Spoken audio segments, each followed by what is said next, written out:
बढ़ाता हूं और मोस्ट अवेटेड आज के हमारे स्पीकर हैं विजय बंधु जी, जो खुद ओल्ड पेंशन स्कीम का बहुत बड़ा आंदोलन इस देश में चला रहे हैं। बंधु जी, स्वागत आपका और धन्यवाद कि आज आपने समय निकाला। तो बताइए कि आपको ये यूपीएस क्या है, स्वीकार है कि नहीं स्वीकार है, और आप लोग ओपीएस यानी ओल्ड पेंशन स्कीम पर ही क्यों अड़े हुए हैं? धन्यवाद सर आपका। और महत्वपूर्ण चर्चा पर चर्चा है। और हम सब लगातार पिछले करीब 11-12 साल हो गए हैं आंदोलन करते हुए, और हम लोग एनपीएस के खिलाफ ओपीएस की मांग कर रहे थे। और लगातार चाहे जिले से, ब्लॉक से, मंडल तक हम लोग बातचीत कर रहे थे लगातार। और अभी आपने देखा होगा पिछले 1 अक्टूबर को 2023 में भारत नहीं पूरी दुनिया के ट्रेड यूनियन का सबसे बड़ा प्रदर्शन हम लोगों ने दिल्ली में किया। हम लोगों ने उम्मीद किया कि सरकार बात सुनेगी, बात मानेगी, बातचीत करेगी, हम लोग रास्ता निकालेंगे। फिलहाल रास्ता उस समय कोई निकला नहीं। उसके बाद लेकिन आंदोलन का असर रहा, तो उन्होंने एनपीएस के लिए कमेटी बना दी। कमेटी ओपीएस के लिए नहीं बनी थी, एनपीएस के लिए बनी थी। हम उस पर भी असहमत हैं। एनपीएस को मॉडिफाई करें। हाँ, एनपीएस चलो ठीक है। तो फिर आदमी सोचा चलो ठीक है कि देखिए क्या मोटिफाइड करते हैं, क्या आता है। कमेटी की रिपोर्ट अभी आई नहीं। कमेटी के लिए जो लोग पीड़ित हैं उनसे कोई चर्चा पर चर्चा की नहीं गई। कमेटी की रिपोर्ट नहीं आई अभी, कोई रिपोर्ट नहीं आई। कमेटी की रिपोर्ट नहीं आई, न रिपोर्ट हम लोग के सामने आई उसमें अच्छा क्या किया, बुरा क्या किया।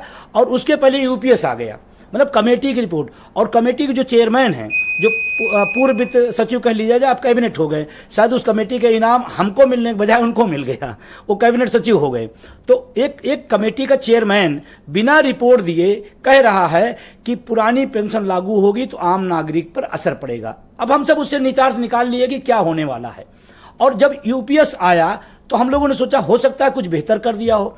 हम लोगों ने जो उसकी जानकारी लिया, अध्ययन किया, तो अभी तक जो निकल के आया है, क्योंकि अभी बहुत सारी चीज़ें आनी हैं, लेकिन अभी जो निकल के आया, पूरे देश का कर्मचारी जो एनपीएस पीड़ित है खुश होने के बजाय दुखी हो गया।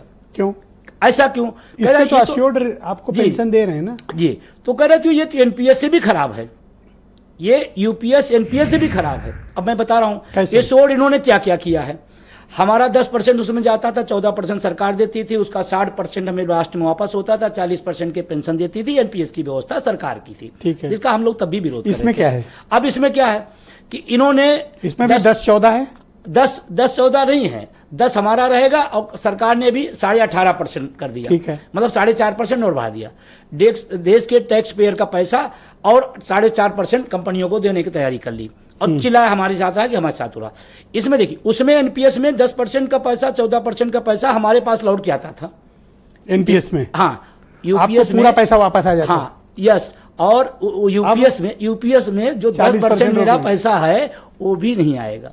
सरकार अपना भी पैसा रख लेगी और हमारा जो पैसा है वो भी रख लेगी। और एक उसमें लालीपाप दे दिया कि ये सोड हम देंगे। ये सोड क्या दे रहे हैं, इसको समझने वाली बात है, क्योंकि बहुत सारे लोग देश भर के देख रहे हैं।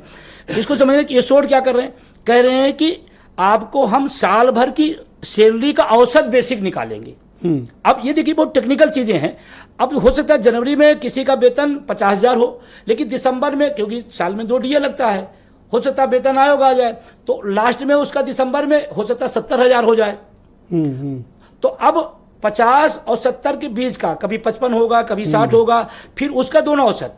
पुरानी में क्या था, लास्ट वेतन का बेसिक का 50%। अब औसत जब निकालेंगे तो 50 तो निश्चित रूप से कम होगा।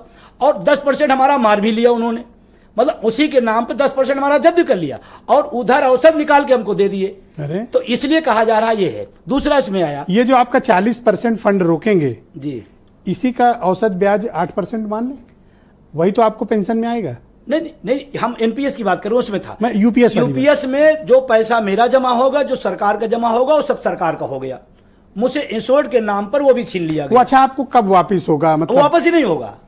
मतलब मैं कहना नहीं चाहता, बट मान लीजिए कि एम्प्लॉय की मृत्यु हो जाती है तो उसकी फैमिली को कुछ पेंशन मिलेगी, लेकिन वो फंड कब मिलेगा वापिस? फंड नहीं है, फंड इसमें खत्म सर। अब तो फंड क्या? अब फंड में बता रहा हूँ गया जीरो। अब मैं बता रहा हूँ फंड, अब मैं बता रहा हूँ सर, ये बहुत महत्वपूर्ण चीज है। ये तो नहीं होना ये देखिए, अब उसमें इन्होंने क्या कर दिया, इन्होंने कहा कि नहीं, वो बाद में आप जब रिटायर होंगे तो 6 महीने की सैलरी मैं आपको उठा के दे दूंगा। अब मीडिया में आ गया, दे देंगे हम 1 मुश्त देंगे। अब मीडिया में आ गया, लोग वाह वाह बहुत अच्छा सरकार ने निर्णय ले लिया। अब उसमें देखिए, अगर किसी व्यक्ति का वेतन 1 लाख रुपए है और वो वहां से अपना स्टार्ट करता है, उसके बाद वो 15 साल 18 साल 10% एनपीएस जाएगा। 1 लाख है तो 10,000 हर महीना जाएगा। और 18 साल उसने किया, मान लीजिए उसका 15 लाख हो गया एनपीएस में, जो 10% और इस दौरान की ब्याज भी तो जुड़ेगी ना। हम अभी मूल की बात कर रहे हैं। 10,000 के हिसाब से भी अगर गया, मान लीजिए 18 साल में उसका 15 लाख हो गया, 12 लाख मान लेते हैं, 12 लाख हो एनपीएस में, जो हमारा पैसा, हमारी कमाई का, हमारी तनख्वाह का पैसा गया उनके पास। अब 12 लाख रुपए रख लेंगे और लास्ट के 1 लाख सैलरी हमारी रहेगी, तो 6 महीने के 6 लाख हमको वापस कर देंगे। मतलब गजब का तमाशा है। मतलब 12 लाख जब्त करेंगे, 6 लाख दे देंगे। उसमें भी कह रहे हैं आप लोग ताली बजाइए, आप लोग खुशियां मनाइए, आप लोग माला पहनाइए हमको। आपको मैं सर बताना चाहता हूं, इतनी बड़ी योजना अगर आती है जिसको ऐतिहासिक बताया जा रहा, देश के कोने कोने में कर्मचारी ढोल बजाता, मिठाइयां बांटता। क्या रिस्पॉन्स है कर्मचारी? एक आदमी, एक कर्मचारी इस बात को लेकर और संशकित हो गया। पर तो ट्रेड यूनियन लीडर्स मैंने देखा चीफ प्राइम मिनिस्टर से मिले थे, कुछ लोग प्रेस भी कर रहे थे इसको। अब प्रेस इसलिए मैं कह रहा हूं कि मैं इसलिए बात कर रहा हूं कि जब एनपीएस लागू हुआ तब भी तमाम सारे लोग जो ओपीएस ले रहे हैं उस एनपीएस की भी तारीफ किए। आज वही लोग हैं जो ओपीएस ले रहे हैं, वो यूपीएस की भी तारीफ कर रहे हैं।